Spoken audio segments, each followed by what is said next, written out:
So, hey y'all, Aquaba, welcome to my space.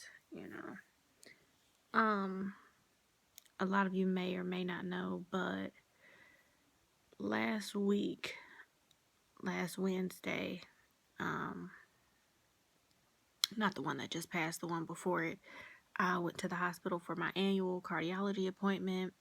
I was so excited, so excited. I had my mom and my son with me so that they can get the good news. I went in, they did my echo, my EKG, and then we sat and we waited, and it took forever for the doctor to come in. I was still excited, you know. Doctor comes in, she's like, hey, I met you when you were with your previous doctor. I didn't do anything with you, but I don't have any good news for you today. When I tell y'all, it was like glass just shattering. Me, my mom, and my son were all just flabbergasted. So she proceeds to tell me that, aside from not having any good news, she's like, I'm going to admit you tomorrow morning so that we could do a TEE. For those that don't know, TEE stands for transesophageal echo, which is where they take a probe with a camera and they go down my throat into my heart. That was the grossest numbing medicine I've ever had in my life. It was an oral lidocaine. Absolutely gross, followed by lidocaine, which is a spray, like super strong chloroseptic. It was mad nasty, yo. So they come in and she tells me that, and she's like, you're also in atrial flutter. Atrial flutter is basically where my atriums, my upper chambers of my heart, are not communicating well with my lower chambers of my heart. So where my heart rate, which is measured by my lower chambers, may be 100 beats per minute, my upper chambers, my atrium, was more like 220. And I had been in it for a while. So, as you can imagine, I'm devastated. And I took my ass to work after that appointment because what else could I do? This will be my third surgery since 2014. I'm so tired, y'all. Like, it's taking a lot not to cry right now. So, we get that. The following day, we go in, we do our echo.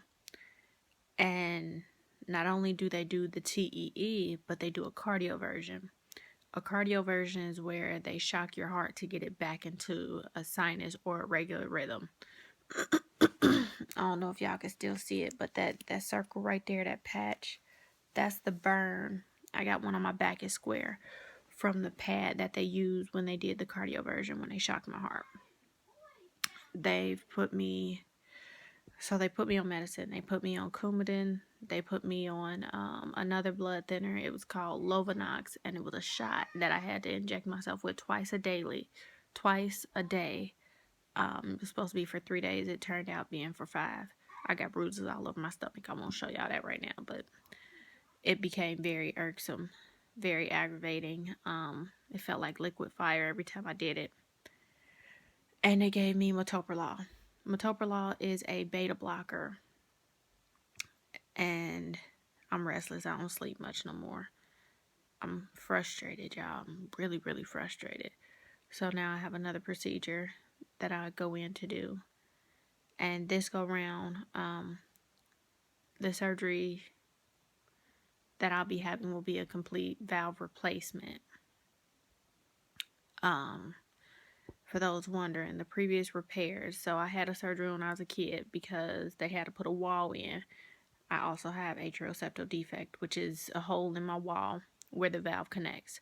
So they put a wall in so that the valve will have something to connect to. Cool, that lasted me about, 21 years. Then, the second surgery that I had, he totally messed up. Like, he messed up real bad. Like, he really messed up. And the last surgery that I had, they went in trying to repair what was messed up from the previous surgery. And while the valve looked viable, it was too weakened and had been manipulated too much to heal.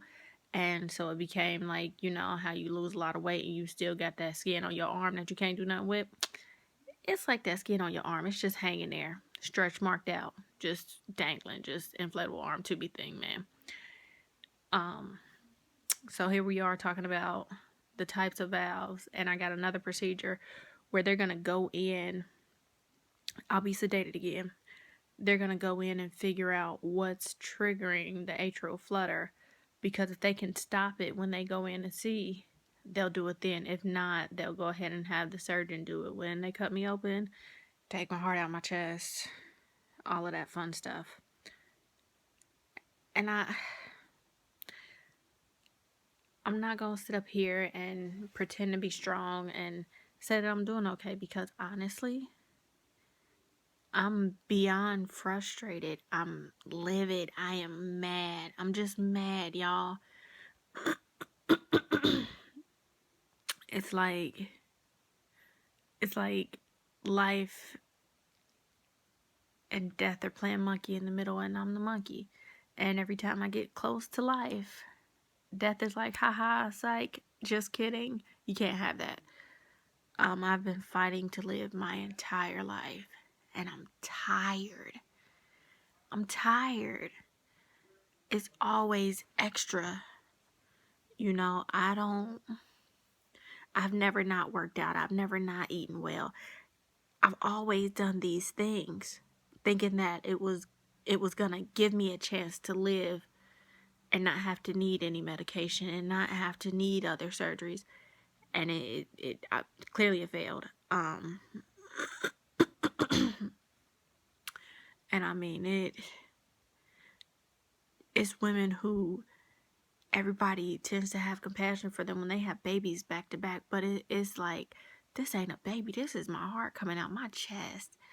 And the recovery, the physical recovery, is bad enough, but the mental and the emotional strain that takes, of not being able to live and not being able to be great and always having to do something extra, it's a lot, y'all. Like, and it's so devastating. It's devastating. I don't want to be mad. I don't want to be bitter. I'm not one of those people who cries, whine, and complain and talks about life ain't fair. But to be honest, y'all, it ain't fair.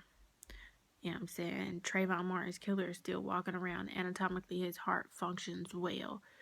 Charles Manson, his heart functions well. It is very hard to feel that life is fair, and that is something that I want to do, and that is worth it at this point. So, as an adult congenital heart defect survivor, warrior, patient, I'm going into my 4th surgery, and I don't even know how much of my emotions and vulnerability to share with y'all. Just know that it's not easy, and I am the strongest person that I know, and probably that you know too. And that I wouldn't wish it on anybody, but y'all couldn't walk in my shoes either. I'm tired though, and I don't want to do this. It's not. I have to stop myself several times in a day to keep from just busting out crying. I don't want to do it. So that's what's going on. Learn about CHD. Write to your local congressman and ask for funding for research. You know, get knowledge. Talk to somebody who has CHD or someone who deals directly with CHD patients and families. Be compassionate. Stop telling people with CHD that they're too young or they look too well or whatever the case may be. And stop thinking that it's something that is curable. It's not. There's no cure. So, research, learn, love. Love, peace, and light, y'all.